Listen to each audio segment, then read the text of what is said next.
কয়েকটা কাজ আমি বলি। প্রথম কাজ হচ্ছে নিয়াত করতে হবে যে এই রমাজানটাতে আমি আমার সমস্ত গুনাহ মাফ করানোর চেষ্টা করব।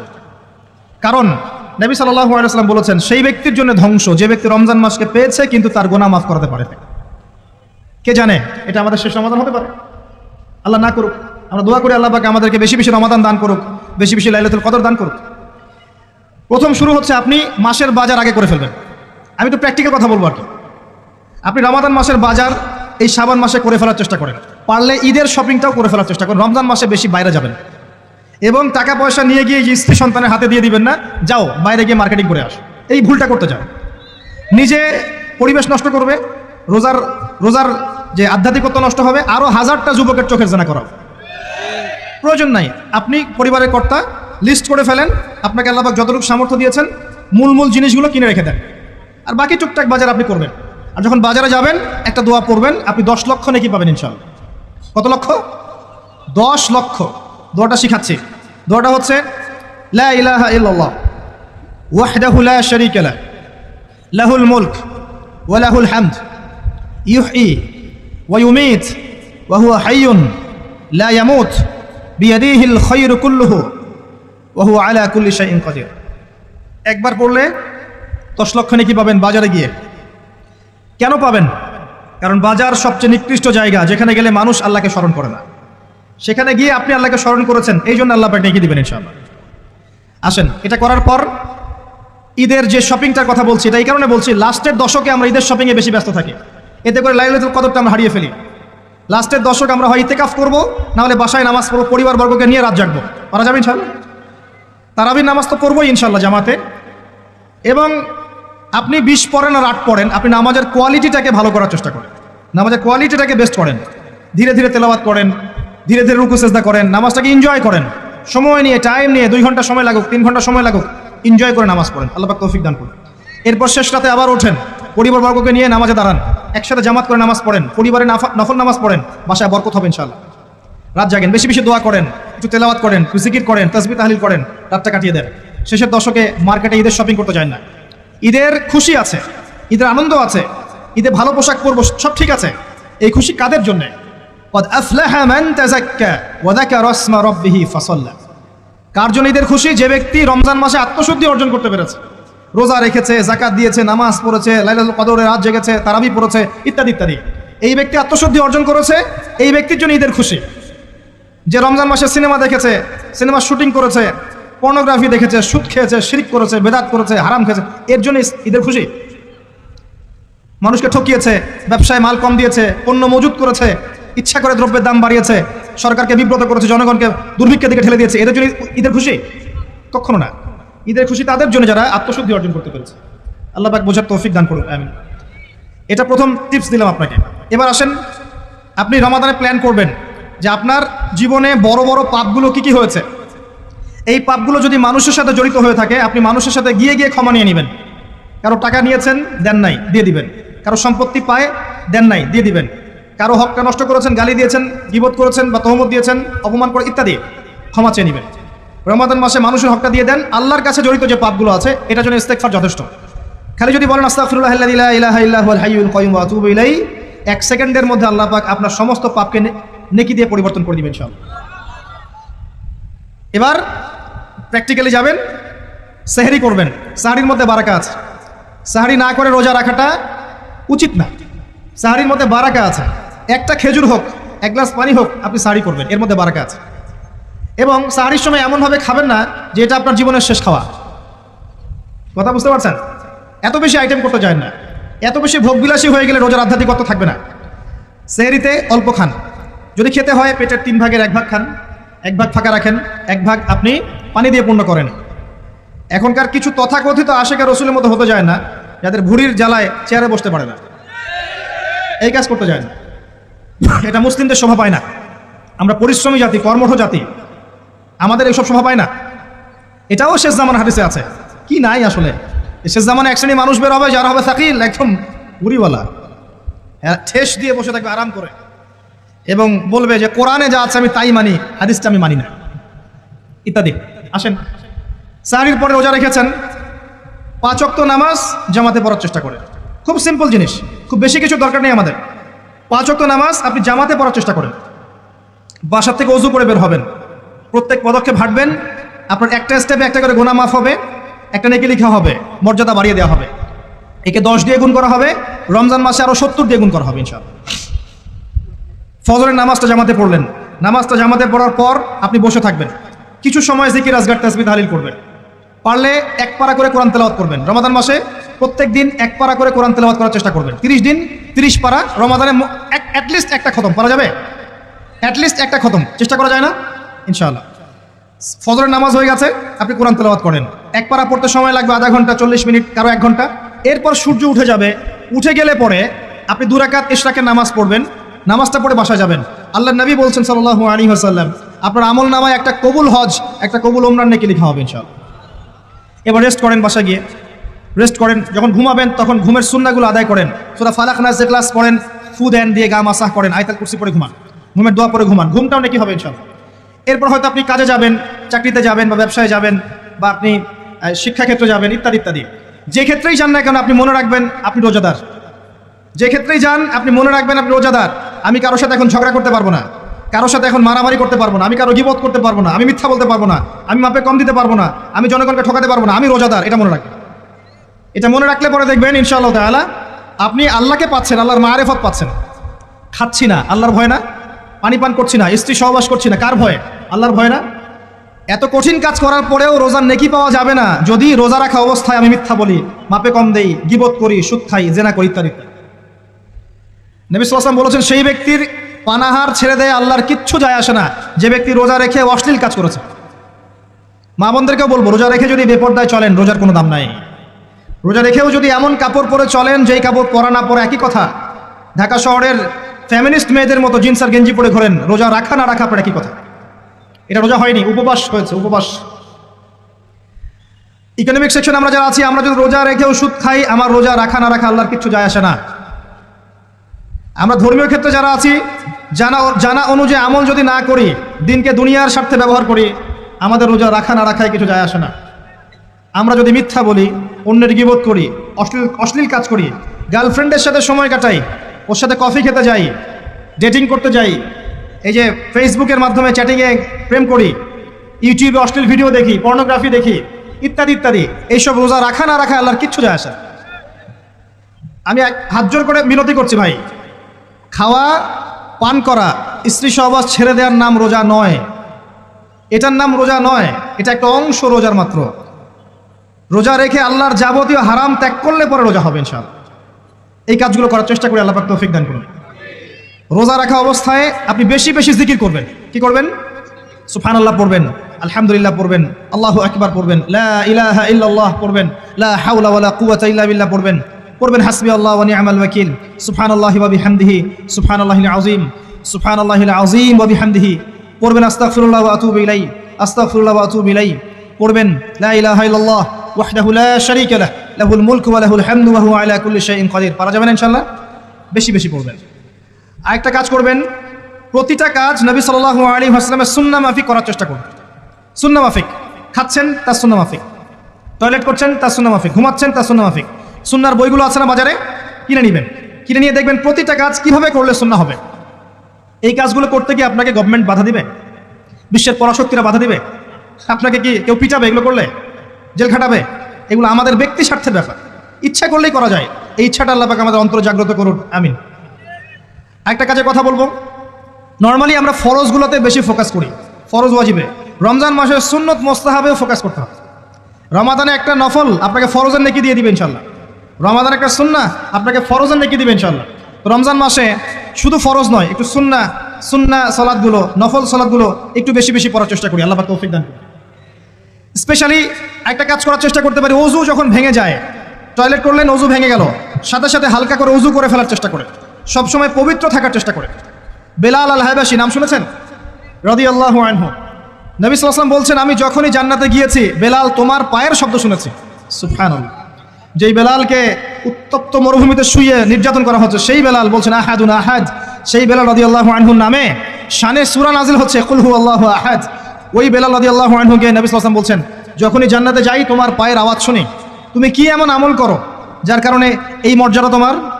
বেলাল রাদিয়াল্লাহু আনহু বলছেন, আমি তো স্পেশাল তেমন কোনো আমল করি না, আপনারা যা করেন আমিও তাই করি, তবে আমার যখনই ওযু ভেঙে যায় আমি ওযু করি, আর আমি ওই ওযু দিয়ে 2 রাকাত নামাজ পড়ি।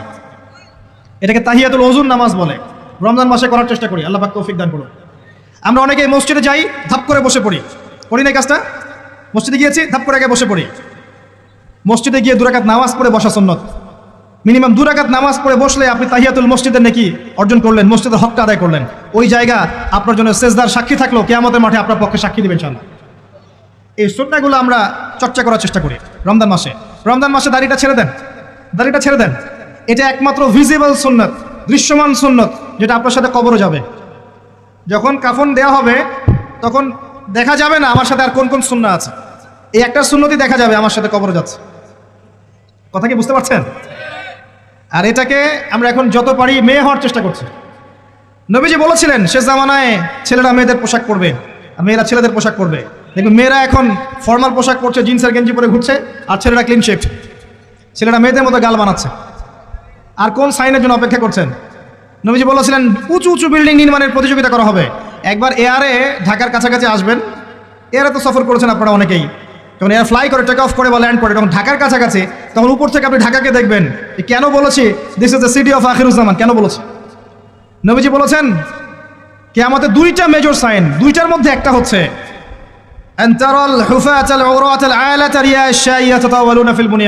যখন সমাজের দরিদ্র শ্রেণীর মানুষেরা, যাদের পায়ে স্যান্ডেল ছিল না, গায়ে কাপড় ছিল না, এরা উঁচু উঁচু বিল্ডিং নির্মাণের প্রতিযোগিতা করতে থাকবে। ফান্তাজির সাআহ, তখন কিয়ামতের অপেক্ষা করতে থাকবে। আজকে থেকে 100 বছর আগে ছিল এগুলা? 200 বছর আগে ছিল? সুবহানাল্লাহ। আর কোন সাইনের জন্য অপেক্ষা করছেন? তিনি বলেছেন শেষ জামানায় women will dressed but still they will be naked. মহিলারা কাপড় পরবে, তারপরেও তারা নগ্ন থাকবে। আপনি ঢাকার শপিং মলে যান, আপনি দেখেন। আর কোন সাইনের জন্য অপেক্ষা করছেন? শুধু ঢাকা কেন, গ্রামগঞ্জে ছড়িয়ে পড়েছে এগুলো, এখন গ্রামেও ছড়িয়ে পড়েছে। গ্রামে আরো বেশি দেখা গেছে মাশাআল্লাহ। গ্রামে গিয়ে আমরা হতভাগ, সুবহানাল্লাহ।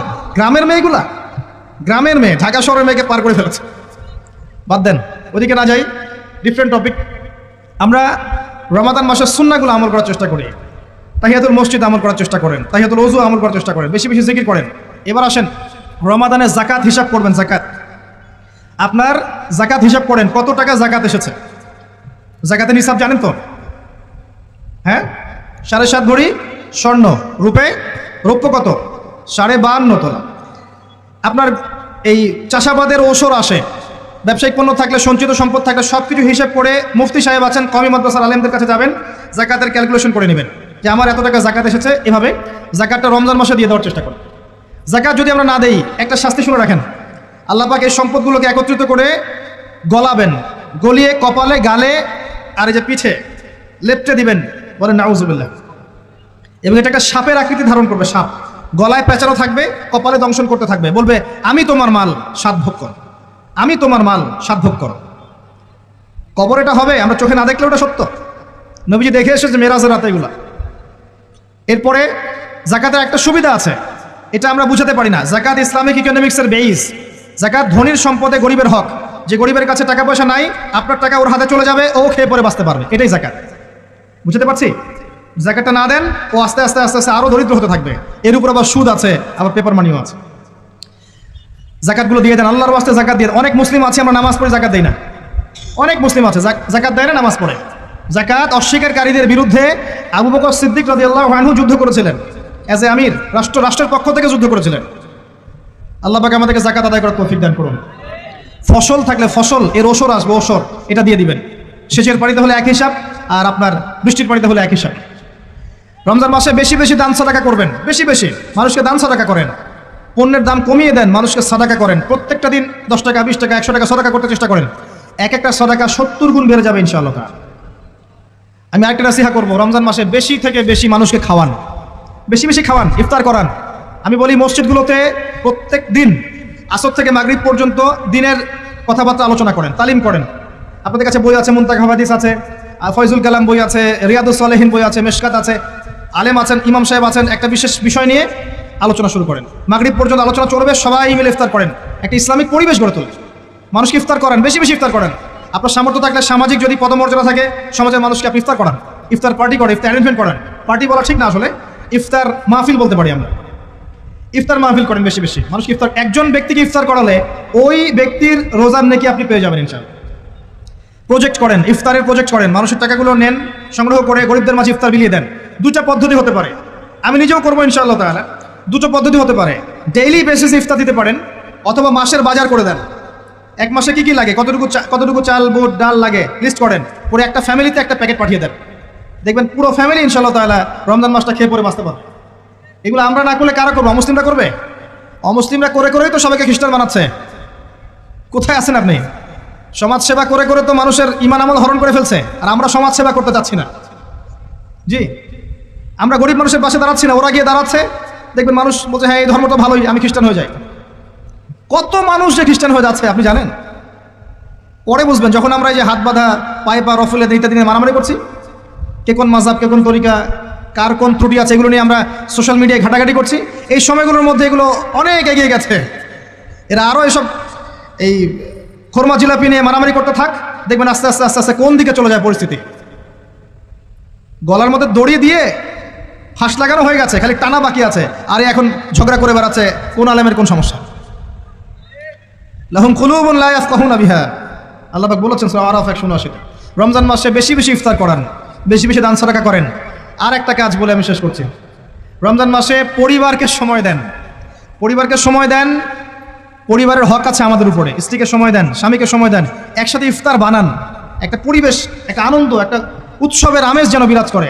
ছোট ছোট বাচ্চাদেরকে রোজা রাখতে উৎসাহিত করেন, সবাই একসাথে বসে একটা বড় প্লেটে ইফতার করেন। বাচ্চারা যখন বড় হবে তখন বলবে ছোটবেলায় আমরা বাবা মার সাথে এভাবে ইফতার করেছি, সংস্কৃতি লালন করেছি।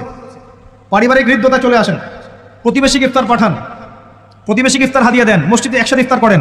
তারপর রাতের বেলা তাহাজ্জুদে দাঁড়ান, তারাবিতে দাঁড়ান, তারাবির নামাজে ধীর স্থিরভাবে কেরাত করেন। ইমাম যাকে নিযুক্ত করবেন তাকে সুললিত কণ্ঠে কোরআন তেলাওয়াত করতে বলবেন, ধীর স্থিরভাবে, তাকে প্রেশার দিবেন না।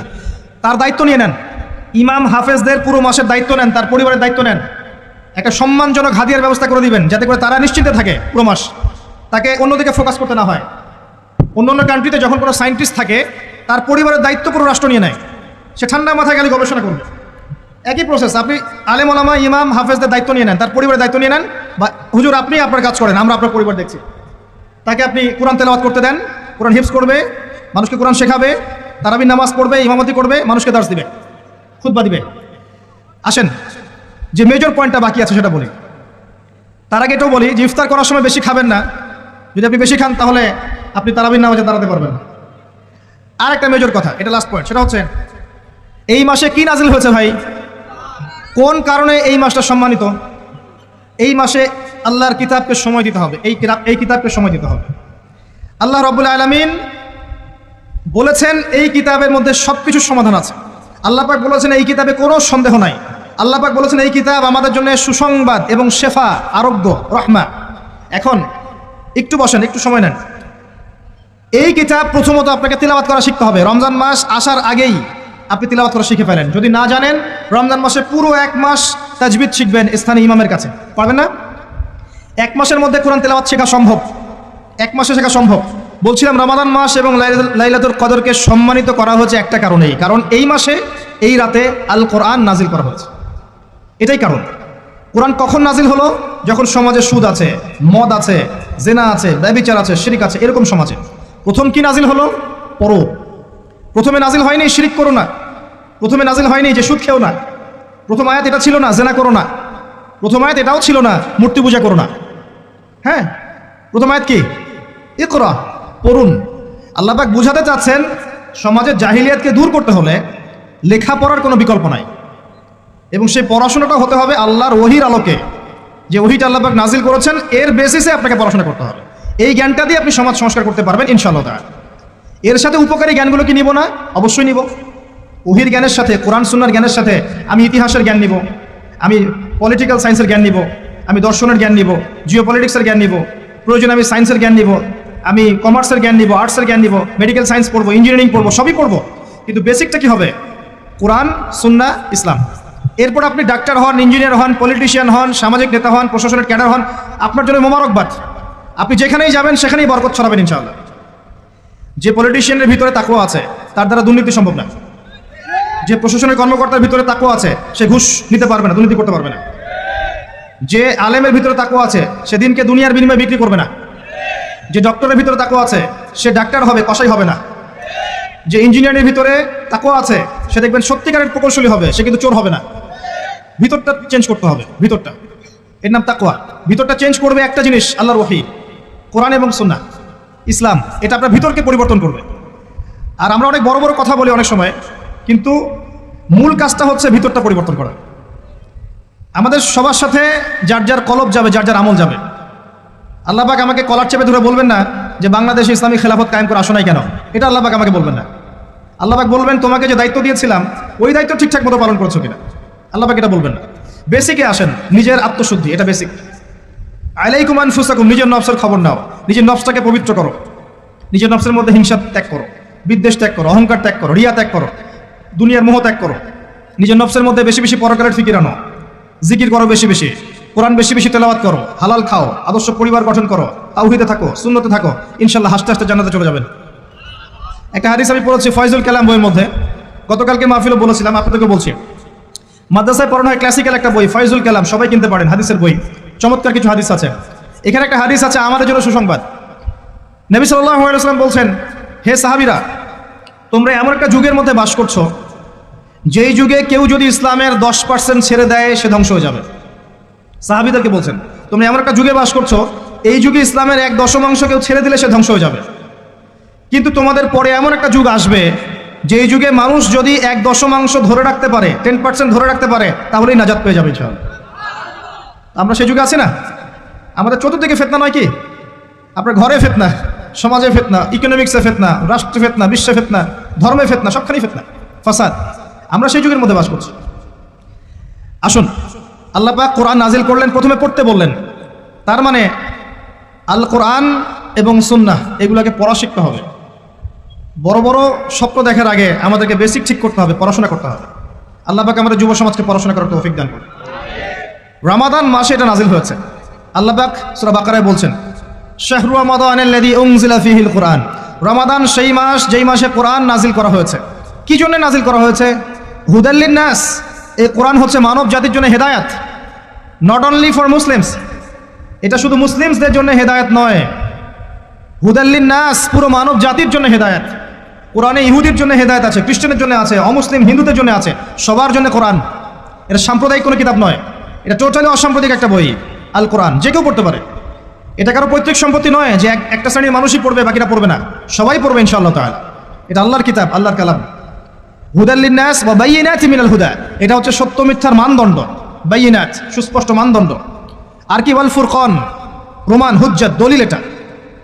এটা আল্লাহ পাক কোরআন সম্পর্কে বলছেন। আরেকটা জায়গায় চলে যাই, চলেন সূরা নাহল এর 89 নম্বর আয়াতে চলে যান। আল্লাহ পাক বলছেন, ওয়া নাযালনা আলাইকাল কিতাব, হে নবী আমি আপনার প্রতি এমন একটা কিতাব নাজিল করেছি, অর্থাৎ আল কোরআন। ওয়া নাযালনা আলাইকাল কিতাব তিবয়ানান লিকুল্লি শাই, যেই কিতাবটা প্রত্যেকটা বিষয়ের ব্যাখ্যা। আপনি কি আমার কথা শুনতে পারলেন? আল্লাহ বলছেন কোরআন প্রত্যেকটা বিষয়ের ব্যাখ্যা। আপনার ব্যক্তি জীবন এখানে আছে, আপনার ব্যবসায়িক জীবন এখানে আছে, অর্থনৈতিক জীবন এখানে আছে, পারিবারিক জীবন এখানে আছে, সামাজিক লাইফ এখানে আছে, সবকিছু আছে। তিবিয়ানান লিকুল্লি শাই, প্রত্যেকটা বিষয়ের ব্যাখ্যা এখানে আছে। তিবিয়ানান লিকুল্লি শাই ওয়া হুদা ওয়া রাহমাতান ওয়া বুশরা লিল মুসলিমিন, এই কোরআন হচ্ছে হেদায়েত এবং রহমত, দয়া। ওয়া বুশরা লিল মুসলিমিন, মুসলিমদের জন্য সুসংবাদ। এই কোরআন শুরুতে আছে আলিফ লাম মিম যালিকাল কিতাব লা রাইবা ফিহ, এটা এমন একটা কিতাব যেই কিতাবের মধ্যে কোনো সন্দেহ নাই। কোন লেখক বলতে পারে আমার বইয়ের মধ্যে কোনো সন্দেহ নাই? সন্দেহের কোনো অবকাশই নাই। লা রাইবা ফিহ হুদাল লিল মুত্তাকিন, মুত্তাকিদের জন্য এটা হেদায়েত। মুত্তাকি কারা? আল্লাযীনা ইউমিনুনা বিল গায়ব, যারা অদৃশ্যে বিশ্বাস করে। ঈমানের 6 পিলার সবই অদৃশ্য নয় কি? আল্লাহ অদৃশ্য, ফেরেশতা অদৃশ্য, আসমানে আগের কিতাবগুলো দেখি নাই, অদৃশ্য। নবী রাসূলগণ দেখি নাই, অদৃশ্য। পরকাল ওয়াল ইয়াউমিল আখির দেখি নাই, অদৃশ্য। ওয়াল কদরি খায়রিহি ওয়া শাররিহি, তাকদীর অদৃশ্য। আল্লাযীনা ইউমিনুনা বিল গায়বি, মুত্তাকি তারা যারা গায়েবে বিশ্বাস করে, অদৃশ্যে বিশ্বাস করে। আর এখনকার শিক্ষা দর্শন আমাদেরকে শেখায়, পশ্চিমাদের, চোখে যা দেখবো না বিশ্বাস করবো না। হ্যাঁ, তাদের দর্শন এরকম, যুক্তি দিয়ে প্রমাণ করতে পারবেন না, বিশ্বাস করবো না। বৈজ্ঞানিক ব্যাখ্যা দিতে পারবেন না, বিশ্বাস করবো না। সাইন্টিফিক্যালি প্রুভড হতে হবে, তারপর বিশ্বাস করবো। অনেক সময় দেখা যায় মুসলিমরাও এর গোলক ধাঁধায় পড়ে যায় এবং বলে নামাজের উপকারিতার সাইন্টিফিক ব্যাখ্যা বলেন, তারপর নামাজ পড়বো। নামাজের সায়েন্টিফিক ব্যাখ্যা লাগবে, তারপর নামাজ পড়বেন? আল্লাহ পাক বলেছেন ইয ক্বালা লাহু রাব্বুহু আসলিম ক্বালা আসলামতু লিরাব্বিল আলামিন। আল্লাহ পাক ইব্রাহিমকে বলেছেন আলাইহিস সালাম আত্মসমর্পণ করো, যখনই বলেছেন তখনই করেছেন। যখনই আল্লাহ পাক বলেছেন আত্মসমর্পণ করো, তিনি বলেছেন আসলামতু লিরাব্বিল আলামিন, আমি আত্মসমর্পণ করলাম। বাচ্চাকে জবাই করো, জিজ্ঞেস করেননি এর পিছনে বিজ্ঞান কি, যুক্তি কি আর দর্শন কি? স্ত্রীকে রেখে আসো ওই জনমানব শূন্য জায়গায়, জিজ্ঞেস করেন নাই কারণ কি, রিজন কি, যুক্তি কি, বিজ্ঞান কি, দর্শন কি? আল্লাহ বলেছেন সামিআনা ওয়া আতা'না, এর নাম ইসলাম। আল্লাহর আদেশ যেখানে এসে যাবে এখানে যুক্তি বিজ্ঞান দর্শনের প্রয়োজন নাই। এই কনসেপ্টে আপনাকে মৌলবাদী হতেই হচ্ছে, কিছু করার নাই, কারণ মৌলিক বিষয় আপনাকে মেনে চলতে হবে। হ্যাঁ, প্রত্যেকটা বিষয়কে আপনি ব্যাখ্যা করতে পারবেন যদি সেই জ্ঞান আপনার কাছে থাকে, কিন্তু যুক্তি বিজ্ঞান দর্শনের সীমাবদ্ধতা আছে, সব কিছু ব্যাখ্যা করতে পারে না। ভালো করে শিক্ষা দর্শন হজম করে তারপর পড়াশোনা করেন, অন্যথায় আপনারা দাড়ি টুপি নিয়েও অনেক সময় দেখবেন এই যে এটা কি বলে এথিজমের দিকে যাচ্ছেন, নাস্তিকতার দিকে যাচ্ছেন। আসেন মূল জায়গায় আসি। আল্লাহ রাব্বুল আলামিন কোরআন সম্পর্কে কথা বলছেন, লা রাইবা ফিহি, এর মধ্যে কোনো সন্দেহ নাই। একই সূরার মধ্যে আল্লাহ পাক বলছেন যে ওয়া ইন কুনতুম ফি রাইবিন মিম্মা নাযালনা আলা আবদিনা ফাতু বিসূরাতিন মিন মিথলি, তোমরা যদি এই কিতাব নিয়ে সন্দেহ করে থাকো যে এই কিতাব আল্লাহর পক্ষ থেকে এসেছে নাকি অন্য কারো পক্ষ থেকে এসেছে, তোমরা যদি এই কিতাব সম্পর্কে সন্দেহ পোষণ করো যেটা কি আল্লাহর পক্ষ থেকে এসেছে না অন্য কারো পক্ষ থেকে এসেছে, তাহলে এর মতো কিছু আয়াত নিয়ে এসে দেখাও, একটা সূরা রচনা করে দেখাও। ওয়াদউ শুহাদাকুম মিন দুনিল্লাহি ইন কুনতুম সাদিকিন, তোমাদের যত সাক্ষী আছে, সহকর্মী আছে, তোমাদের সাপোর্ট দেওয়ার মতো যারা যারা আছে সবাইকে ডেকে নিয়ে আসো, এনে এই কোরআনের মতো একটা সূরা রচনা করে দেখাও যদি সন্দেহ পোষণ করে থাকো। আল্লাহ এর পরে বলছেন ওয়া ইল্লাম তাফআলু, তোমরা যদি এটা করতে না পারো, ওয়া লাম তাফআলু, কোশ্চেন কালেও পারবে না। তোমরা যদি এটা করতে না পারো, মানে একটা সূরা রচনা করতে না পারো, এরকম কোনো কিতাব রচনা করতে না পারো, একটা আয়াত রচনা করতে না পারো, তাহলে জেনে রাখো ফাত্তাকুন নার আল্লাতী ওয়াকুদুহা আন-নাস ওয়াল হিজারা, সেই আগুনকে ভয় করো যার ইন্ধন হবে মানুষ এবং পাথর। উইদ্দাত লিল কাফিরিন, যা কাফেরদের জন্য প্রস্তুত করা হয়েছে। আল্লাহ পাক এই কোরআনটা নাজিল করেছেন কোন মাসে ভাই? রমাদান মাসে। আসেন প্রথমে বলে নেই আমরা রমাদানকে কিভাবে পালন করার চেষ্টা করব, এরপরে আসছি রমাদানকে কেমন করে কোরআনময় করবেন, এই দুটো পয়েন্ট। এক নাম্বার, হতে পারে এই রমাদান আপনার জীবনের শেষ রমাদান, হতে পারে। শয়তান আপনাকে তিনটা ধোঁকা দিতে পারে। শয়তান আপনাকে বোঝাতে পারে আপনি অনেক জানি, আমার জানার দরকার নাই। শয়তান বোঝাতে পারে আমার বয়স হয়ে গেছে, আমার দ্বারা হবে না। শয়তান বোঝাতে পারে আমার অনেক সময় পড়ে আছে, পরে শিখে নিব। আল্লাহর ওয়াস্তে শয়তানের ধোঁকায় পড়বেন না। এই মাসে কোরআন শেখেন, কে জানে আপনি আগামী মাস পান কিনা। কোরআন শিখে নেন, রমজান মাসে তেলাওয়াত করে শিখে নেন, কি পাবেন? কয়েকটা হাদিস বলছি। নবী সাল্লাল্লাহু আলাইহি ওয়াসাল্লাম বলেছেন এই কোরআন আপনার পক্ষে দলিল হবে অথবা বিপক্ষে দলিল হবে। হুজ্জাতুন লাকা ওয়া আলাইক, আপনার জন্য শাফিঈ আলী আসহাব, এটা সুপারিশকারী হবে আপনার জন্য। প্রত্যেক হরফে আপনি 10টা করে নেকি পাবেন। কোনোদিনও আমি বলি না এই কোরআন তেলাওয়াত করলে নেকি হবে না। এই যে কাটছাট ভিডিও দেখলে আলেম ওলামাও ভুল মেসেজ পায়, এবং দেখা যায় একজন বরেণ্য আলেম হয়েও ভুল কথা বলতে শুরু করে। এই জন্যই বলি এর ক্ষতিকর দিক কত। মূল বিষয় তার নখদর পড়ে নাই, একটা কাটছাট ভিডিও দেখেছে, দেখেই কথা বলা শুরু করলো। কিন্তু সে আলেম, তার জানা উচিত কাফা বিল মারই কাযিবান ওয়া হুয়া ইয়াকুল কুল্লামা সামিআ, একজন মানুষের জন্য মিথ্যাবাদী হওয়ার জন্য এতটুকু যথেষ্ট, যা শুনলাম যাচাই বাছাই না করেই প্রচার করলাম। ইয়া আইয়ুহাল্লাযীনা আমানু ইন জাআকুম ফাসিকুম বিনাবাইন ফাতাবায়ানু, কোনো ফাসিক যদি কোনো খবর নিয়ে আসে সেটা আগে তথ্য যাচাই করো, তারপরে কথা বলো। ইজতানিবু কাসীরাম মিনাজ যন, বেশি বেশি অনুমান থেকে বেঁচে থাকো। ইন্না বা'দা যন্নি ইসম, এগুলো আমরাই ভুলে যাচ্ছি এখন। আমি বলছি বারবার, স্পষ্ট করে বলছি, কোরআন তেলাওয়াত করলে প্রত্যেক হরফে 10টা করে নেকি হবে। এবং কোরআন তেলাওয়াত করলে আপনার জীবনে বরকত আসবে, রিজিকে হায়াতে বরকত আসবে, আপনার কলবে আল্লাহর নূর আসবে ইনশাআল্লাহ তাআলা। কোরআন আপনার পক্ষে সাক্ষী দিবে, আপনার পক্ষে দলিল হবে, হুজ্জা হবে ইনশাআল্লাহ। প্রত্যেক হরফে 10 নাকি। তবে শুধু তেলাওয়াত করলেই আমি কোরআনের অর্থগুলো বুঝতে পারবো না, আর অর্থগুলো না বুঝলে আমি কোরআনে আল্লাহর মৌলিক মেসেজগুলো ধরতে পারবো না। ধরতে না পারলে সেই মেসেজগুলোর উপর আমল করতে পারবো না। এই কারণে কোরআনের অর্থটা বোঝা জরুরি, এর ভাষা শেখা জরুরি, কারণ আদেশ নিষেধ আমাকে মানতে যেতে হবে। এবং কোরআন গবেষণা করতে হলে অবশ্যই অর্থ জানতে হবে, ভাষা শিখতে হবে, এর তাদাব্বুর তাফাক্কুরে ডুবে যেতে হবে, যেটা শুধুমাত্র তেলাওয়াত করা সম্ভব নয়। এটা বোঝাতে চেয়েছে।